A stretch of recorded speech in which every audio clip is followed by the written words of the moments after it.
Magandang araw po sa inyo, Sir Bob, at sa lahat ng mga nakikinig sa channel.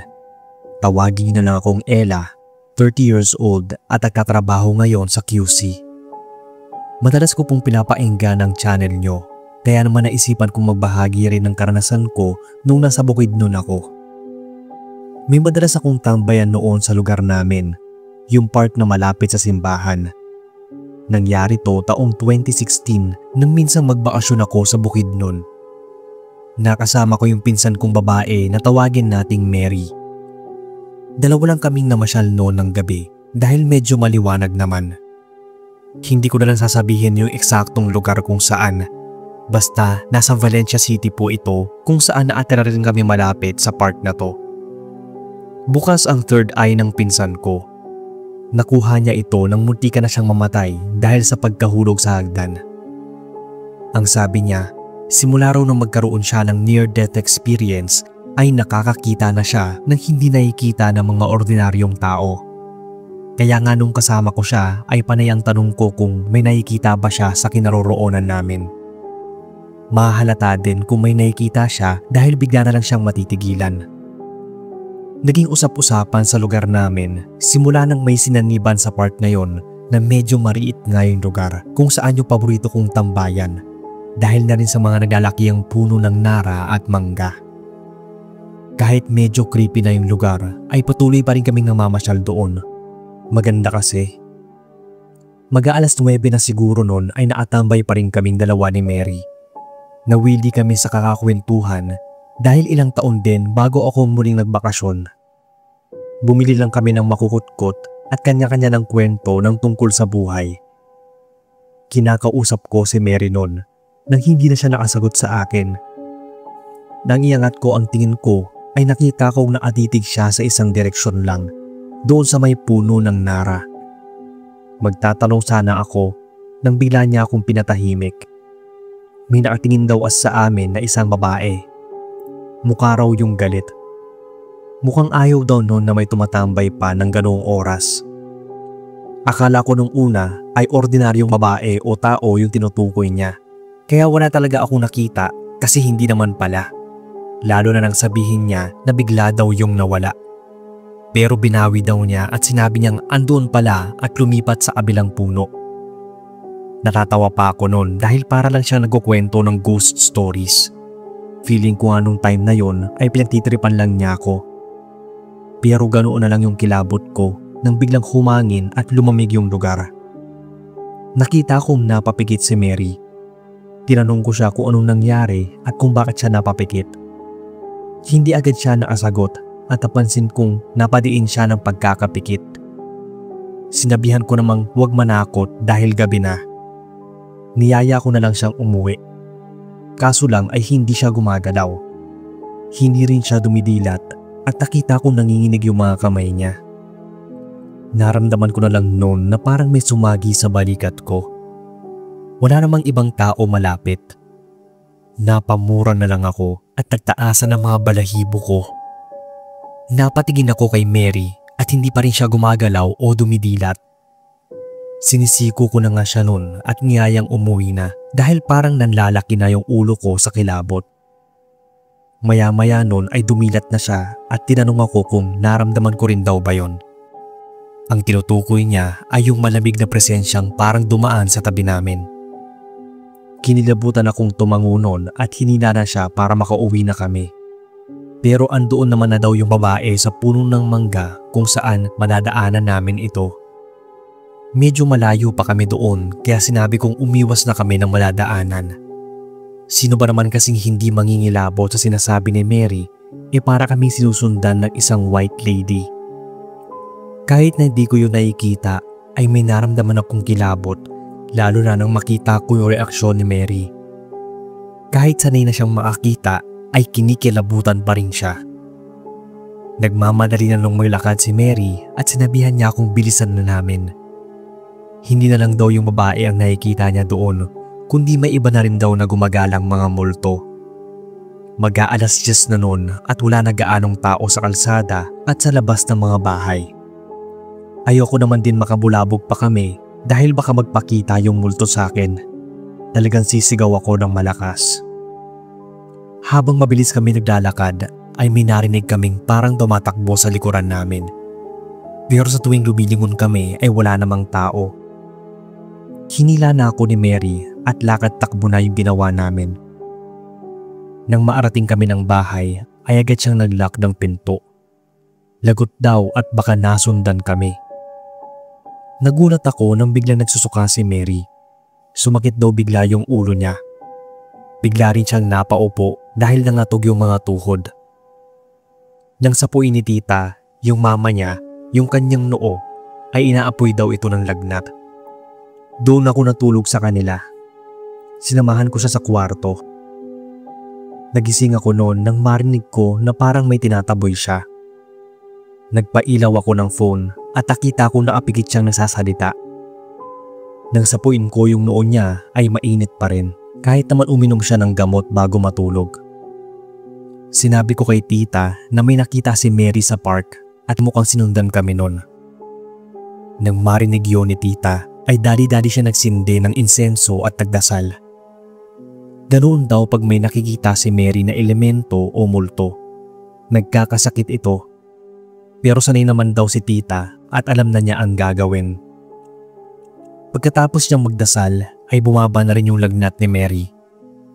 Sinabihan na lang kami ni tita na sa susunod ay wag na magpapagabi sa labas, lalo sa mapupunong lugar katulad ng park. Hanggang dito na lang ang kwento namin, Sir Bob. Thank you po sa oras ng pagbabasa.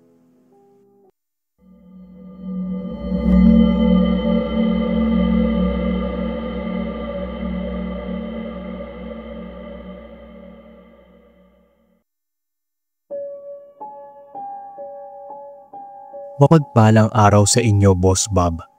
Itagoy na lang ako sa pangalang Ashley, taga Malay-Balay, Bukidnon. Itong story na i-share ko sa inyo ay karanasan ko nang minsang maitulog ako sa bahay ng pinsan ko na malapit sa Casa Alegre, na mas kilala ngayon bilang Torre ni David. Wala akong ideya o ano paman tungkol sa bahay na yon nang magpunta ako sa kanila dahil nga hindi naman namin yun napag-uusapan. Isa pa ay may kalayuan na rin yon sa lugar namin. Matatagpuan ito sa Sayre Highway at talagang agaw pansin yon dahil parang nga itong haunted house. May malaki ring statue o sculpture doon ng mga hayop at tao. Nasa village nga po pala ito ng Kabangahan to be exact, at ilang metro lang ang layo ng bahay ng pinsan ko dito. First time ko noon sa bahay niya kaya hindi ko pa gaanong nakikita ng maigi yung naturang mansyon. Never naman kasi nagkwento yung pinsan ko tungkol doon. After na lang nang may maranasan na ako. Nang matulog ako sa kanila, siguro past 10 na yon. Nasa isang kwarto ako na solo. Nakarinig ako ng pag-iyak. Agad pumasok sa isip ko yung pinsan ko. Bumangon ako para silipin kung anong nangyayari sa kanya. Pero nang i-check ko naman siya ay tulog siya. Tinawag ko siya noon pero hindi na siya sumagot. Kaya bumalik na rin ako sa kwarto na ginagamit ko at nakaidlip. Nang muli akong magising dahil nakarinig na naman ako ng ingay. Parang mga bata nagsisigawan at nagtatawanan. Pero yung dating sa pandinig ko ay parang mga eko lang. Sabay para nagtatakbuhan sa hagdan. Ang ingay talaga ng gabing yon. Parang may nagkakasiyahan pa nga. Bumangon ulit ako dahil hindi ako makatulog. Pinuntahan ko ulit sa kwarto yung pinsan ko at ginising siya. Tinanong ko kung narinig ba niya yon. Ang ingay kasi kaya hindi ako makatulog. Pangungulit ko sa kanya. Ang alin daw ba yung maingay dahil wala naman daw siyang naririnig na ingay at tahimik nga ang paligid. Ang sabi ko, yung tawa ng mga bata at yung akyat panaog sa hagdan. Ang ingay talaga. Sinabihan niya ako na huwag ko na lang pansinin at ilipas din yon, na para bang may alam siya kung anong naririnig ko. Mas maigi daw na magdasal na lang ako at titigil din yung mga ingay. Maya-maya nga ay wala na akong narinig, kaya nagtuloy-tuloy yung tulog ko. Kinabukasan, maaga kaming nagising. Tinanong ko agad sa kanya kung ano ba yung mga narinig ko. Hindi niya ako sinagot nun. After mag-breakfast, niyaya niya akong lumabas. Naglakad-lakad kami hanggang sa maarating nga kami sa kilalang Casa Alegre o Torre ni David. Pag-iba na nga yung bahay at yung una mong mapapansin ay yung napakalaking giraffe sa may bandang harapan. Kakaiba din yung design ng bahay dahil parang may rebulto ng tao na siyang may hawak ng bubong ng bahay. Tapos ang sabi ng pinsan ko, mahaba raw yung bahay na yon na may maraming kwarto. Tinanong ko kung anong connect ng mga narinig ko sa bahay na yon. Doon baka ako galing yon at may naatira pa? Ang sabi niya ay oo raw. Maaaring doon daw nang galing yung narinig ko kagabi, pero wala na daw nakatira doon. Nagulat naman ako sa sinabi niya. Napaisip tuloy ako kung ano ba yung mga narinig ko. Yun nga raw. Yung mga narinig ko parang manifestation na lang ng bahay. O baka sadyang dahil bago lang daw ako sa lugar ay nagparamdam sila sa akin. Hindi ako makapaniwala nun. Sa akin pa talaga sila nagpaparamdam. Sabi ng pinsan ko, marami na raw ang narinig ng babaeng umiiyak. Yung iba pa nga ay bata. Pero wala pa ni isa sa kanila ang nakakita nun. At yung mga kalabugan sa bahay, marami daw kasi ang nakatira doon noon. Kinilabutan ako ng sobra. Sinabi ko sa kanya na uuwi na ako, lalo at nalaman ko mga multo na lang pala ang narinig ko at ayoko nang magpalipas pa ng isang gabi doon. Sari-sari ang pairamdam ko nang makita ang bahay na yon. Nakakamanghang, nakakabilib, at the same time, nakakakilabot, lalo at napapaligiran din yon ng maraming puno. Mas matatakutin kasi ako dati kaysa ngayon, kaya iwas talaga ako sa mga haunted na lugar. Ayoko ang tumitig sa bintana nun dahil baka may bigla na lang tumuhay na kung ano. Yun lang po ang naranasan ko na malapit sa Torre ni David. Pero hindi ko yun makakalimutan kasi nagbigay talaga ng kilabot sa akin. Lalo lang na-confirm yung takot ko nang magkaroon na ng internet at napapanood ko na ang iba't ibang kwento tungkol dito. Sa ngayon naman ay matatakutin pa rin ako pero hindi na masyado. Mas na-enjoy ko na ang pakikinig ng horror stories. Sana boss ay ma-share niyo itong karanasan ko sa channel. Maraming salamat at more power. God bless po sa inyo.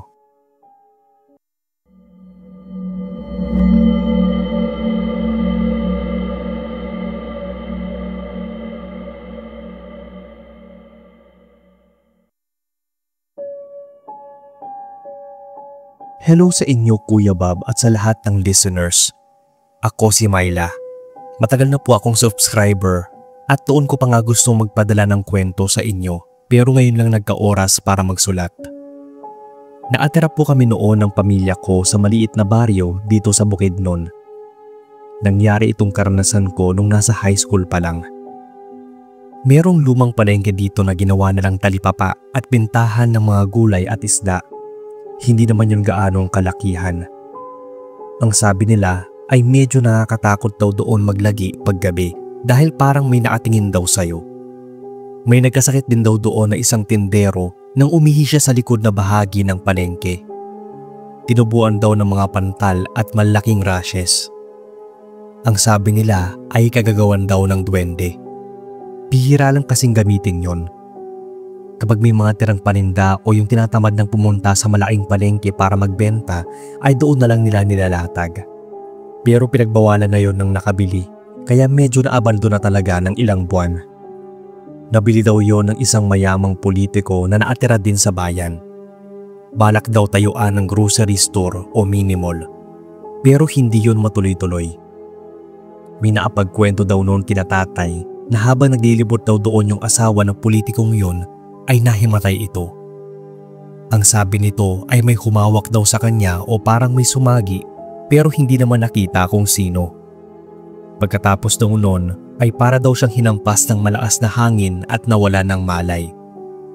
Sabi ni tatay ay mariit daw ang lugar na inikutan ng babae. Matagal na raw na hindi pinupuntahan yon doon. Bilang mga teenagers noon na mahilig kuno sa adventure, ay napag-usapan naming magkakaibigan na puntahan ang lumang palengke.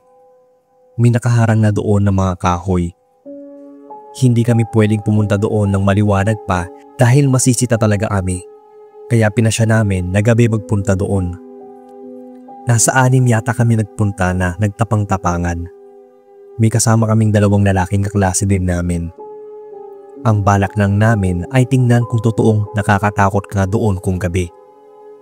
May isa kasi kaming kaklase na nagkwento na pinuntahan daw yon ng kuya niya at mga barkada. Hindi naman daw nakakatakot sa una. Pero may naramdaman sila na parang gumalaw na hindi naman nila kasama. Kaya nagtakbuhan sila. Kami noon ay hanggang doon lang sa unang bahagi na kung saan ginawang bentahan noon. Gusto pa nga ng mga kasama naming lalaki na pumasok pa sa loob hanggang sa likurang bahagi. Pero ayaw na naming mga babae na sumama noon. Kaya 2 na lang sila. Sinitapangan namin sila na dahil baka kung anong mangyari. Nagpapaniwala daw kami sa mga kwento. Pero alam nyo Kuya Bob, nang palabas na sila mula doon ay pareho silang mga walang kibo at parang tulala. Tuloy-tuloy din silang lumabas na hindi man lang kami niyaya.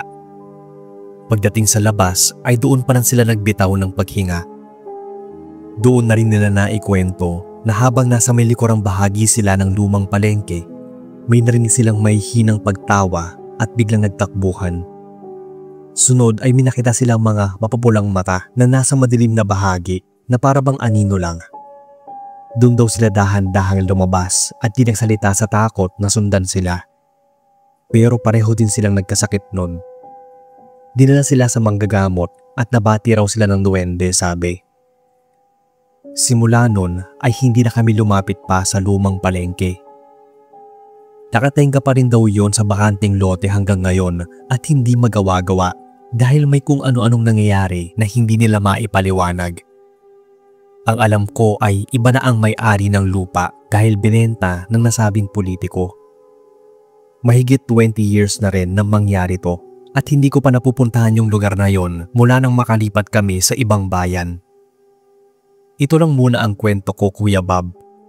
May isa pa akong story na mas creepy. Sana lang ay magkaroon ng time para maapagsulat.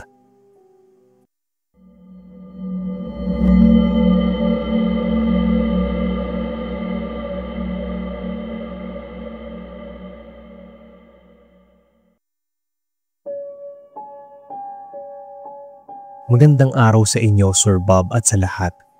Tawagin niyo na lang akong Nadia. Isa po ako sa mga silent listeners niyo na sobrang hilig talaga sa horror. Kaya gusto ko rin sanang i-share itong nakakatakot na karanasan ko nung nasa high school pa ako. Since ilang taon na rin nang nakaraan simula nang mangyari to, ay hindi ko na maalala yung eksaktong petsa. Yun yung araw nakakalipat lang namin sa Valencia, Bukidnon. Nalipat kasi ng pinapasukang trabaho yung tatay ko, kaya napilitan din kaming lumipat ng bahay. Medyo nanibago lang ako sa lugar na nilipatan namin dahil sobrang mapuno, tahimik at may kalamigan ang paligid. Lumaki kasi ako noon sa halos maraming gusali at maingay ang mga sasakyan. May mga naging kaibigan ako doon na katulad ko ay may hilig din sa horror. Kaya ang palagi naming topic kung hindi tungkol sa aswang ay tungkol naman sa mga multo at engkanto. Naisipan naming minsan na mag-ghost hunting. Walang umayaw. Lahat nga ay matatapang. Nagpasya kaming magkita sa bahay ng isa naming kaibigan pagkatapos ng hapunan. Duda pa akong papayagan ako ni nanay, kaya hinintay ko muna silang makatulog pati na yung kapatid kong sumbongero. Nagdakad-dakad lang kaming 5 noon hanggang sa makarating kami sa maikling tulay na tuyo ang ilog. Di kasama kaming 2 lalaki at isang Becky. Sobrang mapuno at maraming kawayan ang naapalibot sa gilid ng tuyong ilog na yon. Pero wala naman kaming naramdamang kakaiba. Naisip ko na hindi naman siguro totoo ang sinasabi nilang may nagpapakita doon at umaangkas sa dumadaang sasakyan. Naglakad-lakad pa kami sa unahan ng tulay nang makaramdam ng antok. Nagayaan na akong bumalik na at wala namang nangyayari. Medyo tinatamad na nga ako nung maglakad pabalik dahil malayo-layo rin pala ang napuntahan namin. Nang biglang may dumaan sa tabi namin, ang bilis lang niya. Nang lingunin namin ay isang matandang babae na nakalingon din sa amin. Hindi ko alam kung namali lang ako ng tingin pero nakita kong parang ngumisi yun. Nagtuloy-tuloy na lang kaming maglakad. Pero hindi ako mapakali kaya lumingon ulit ako. Pero wala na yung matanda. Nasabi ko sa kanila na ang bilis naman kakong maglakad ng matandang yon. Sabay din silang napalingon at umagri sa akin. Bigla namang napamuray isang kasamahan namin nang mapatingin kami sa may unahan. Doon na kami nakaramdam ng kaba at takot. Sa unahan kasi ay may nakatayong parang malaking paniki. Tao siya na may malaking pakpak na parang sa paniki, kaya natakot kami. Ganun yung pagkaka-describe namin kahit medyo madilim sa lugar. Hindi namin tuloy alam kung babalik pa kami doon sa may tulay o dediretso na. Nang bigla na lang lumipad yung nilalang na yon, sabay takbuhan din kami pa uwi. Nang marinig na lang namin na parang may pagaspas ng pakpak sa itaas na naasunod sa amin. Wala na kaming lingunan pa. Tuloy-tuloy ang takbo hanggang sa maarating kami sa bahay na may ilaw pa sa labas. May palabas noon na isang lalaki kaya huminto kami. Medyo nasita pa nga dahil anong oras na raw ay nasa galaan pa kami. Sinabi namin na may humahabol sa aming malaking paniki. Tinawagan ba naman kami ng patrol noon at pinasakay pa uwi. Hindi ko tuloy alam kung anong mararamdaman ko, kung takot o pagkahiya. Pagdating sa bahay ay nasermonan pa ako ni tatay.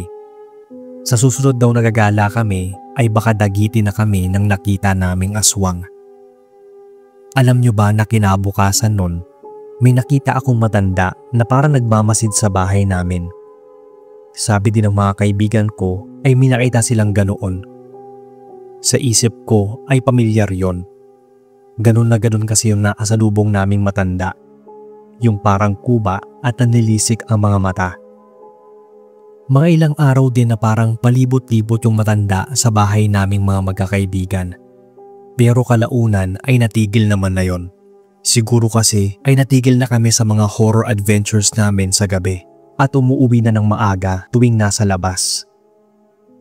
Hanggang dito na lang Sir Bob ang kwento. Sana ay maisama nyo sa channel.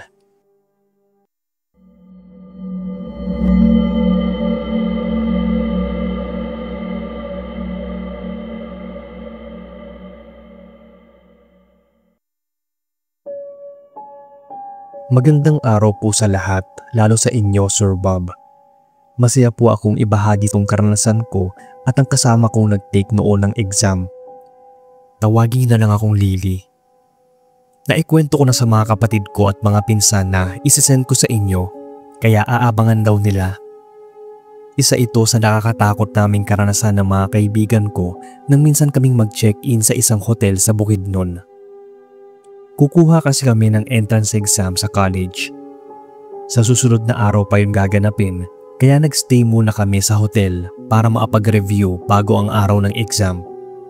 3 lang naman kaming magkasama, sina Grace at Rufa na mga BFF ko. Nang maghanap kami noon ng lugar na pwedeng lagian, ay doon kami napadpad. Budget friendly ang check-in, tapos may libreng breakfast pa. Pero hindi ko nasasabihin kung ano hotel yon para naman sa privacy nila. Sobrang dami rin daw ng kukuha ng exam, kaya minabuti namin kumuha ng maayos na matutuluyan. Isang araw na naman kami maglalagi doon, kaya sinamantala na namin. Isa pa, minsan lang naman kami lumabas sa 3 at mapalayo saglit sa bahay. In-enjoy na namin yon. Pinili namin yung pinakamurang hotel pero malinis at maayos naman. May 2 higaan at kahit papaano ay maayos yung aircon. Pero bago kami tumuloy ng hotel, dumaan muna kami sa isang bilihan. Namili kami ng mga kakailanganing gamit at pagkatapos ay nag-ikot-ikot muna sa ibang mga pamilihan. Nag-picture-picture. At nang magsawa ay tumambay muna kami saglit doon. Mga 4:00 ng hapon na kami nakauwi sa tutuluyan naming hotel. Isa yung 3-story hotel na medyo malayo sa city. Yun kasi yung malapit sa gaganaping exam at tahimik pa yung paligid. Kaya makakapag-review kami ng maayos. Habang papasok na kami sa entrance ng hotel ay natigilan ako. Ang dilim kasi ng lobby. Basta ang creepy ng vibe nung pumasok kami. Yung para bang sa mga horror movies na anumang oras ay may biglang lalabas na mga multo. Tinanong nila ako kung bakit daw ako natigilan. Sinabi ko noon na parang natatakot naman akong pumasok sa loob. Saka nila naisip na baka may kakaiba daw akong nakikita. Wala naman, sabi ko, at nagmadali na akong naglakad nang hindi lumilingon sa paligid. Diretso lang akong nagtungo sa hagdan dahil sira daw yung elevator. Nasa 3rd floor ang room namin, kaya diretso lang at tuloy-tuloy yung pag-akyat ko ng hagdan. Nararamdaman ko noon na maliban sa aming tatlo ay may iba pang naroon. Hindi kasi ako mapalagay at dama ko talaga yung kilabot sa buong katawan. Nang maapasok na kaming tatlo ng kwarto ay mabilis kong nilak yung pinto. Nag-review kami ng ilang oras at nang antukin ay nagsipagtulog na kami. Nagtabi yung dalawa malapit sa bintana at ako lang yung mag-isa sa higaan na malapit sa pinto. Nakatulog naman ako agad dahil sa puyat ng ilang araw ng pag-review at pagod na rin sa gala at biyahe. Pero nakaramdam ako na parang may naglalakad sa kwarto namin. Bukas ang ilaw ng banyo kaya maaninag ko sa higaan sina Rufa. Tulog na tulog silang dalawa. Pero sigurado ako na nanggaling mismo sa room namin yung mga yabag. Babalik na sana ako sa pagtulog nang marinig ko si Rufa na nagsalita. Huwag naman daw solohin ni Grace yung kumot. Hila daw ito ng hila. Si Grace ang malapit sa akin noon at nakita kong hindi naman siya yung gumagalaw. Wala nga rin siyang kumot. Nang mapatingin ako sa may bandang paanan nila, doon ko napansin na unti-unting bumababa yung kumot na para bang may humihila dito. Doon ko unti-unting naaninag ang isang figura. Parang babaeng naasuot ng itim na bestida ang nakita kong nakatayo sa paanan nila. Namumula pa yung mga mata nito. Napansin ko rin na parang gumagalaw ito paakyat pababa. Hindi ko magawang gumalaw noon sa takot na matuon sa akin yung atensyon niya. Mahina na lang akong nagdasal pero hindi ako makapag-concentrate dahil ramdam ko na may humihinga malapit sa mukha ko. Nakapikit kasi ako noon. Takot akong dumilat. Naramdaman ko na sobrang lapit niya sa akin. Paulit-ulit akong nagdasal noon sa isip ko.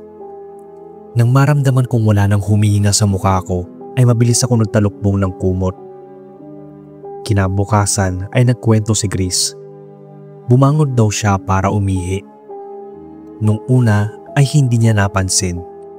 Pero nang pabalik na raw siya ng higaan, napansin daw niyang may katabi na ako. Akala daw niya ay lumipat si Rufa. Pero pagtingin daw niya sa higaan nila ay andoon ito at tulog na tulog. Kinilabutan daw siya ng sobra. Hindi siya makaalis sa kinatatayuan niya. Nanginginig na raw pati yung tuhod niya dahil sa takot. Nang makaipon ng lakas ay dali-dali siyang pumunta sa pwesto ni Rufa at pinausog ito. Doon daw siya nahiga at nagtalukbong ng kumot. Parang di daw niyang narinig na may humihinga ng mabilis. Yung parang hinahabol yung paghinga. Kinabahan daw siya na baka isa sa amin ni Rufa ang binabangungot. Nilakasan daw niya ang loob at pinuksan ng ilaw. Nakita daw niya nanginginig na ako. Ginaw na ginawa ko noong mga oras na yon kahit na nasa fan naman yung aircon. Ginigising daw niya ako pero hindi ako magising-gising. Nahintakutan na siya kaya ginising din niya si Rufa. Pupungas-pungas pa raw si Rufa nang bumangon at tinulungan daw siya nito na gisingin ako. Ako, noong mga oras na yun Sir Bob ay takot na takot dumilat. Iba kasi yung boses na naririnig at bumubulong sa akin. Naramdaman ko rin na ang lapit lang nun. Hindi ko naririnig si Rufa. Parang ang lalim ng panaginip ko. Naramdaman ko na lang nun na may yumuyugyug sa akin. Narinig ko pa na panay na sa ni Grace. Doon ako napadilat nang marinig ko yung Our Father.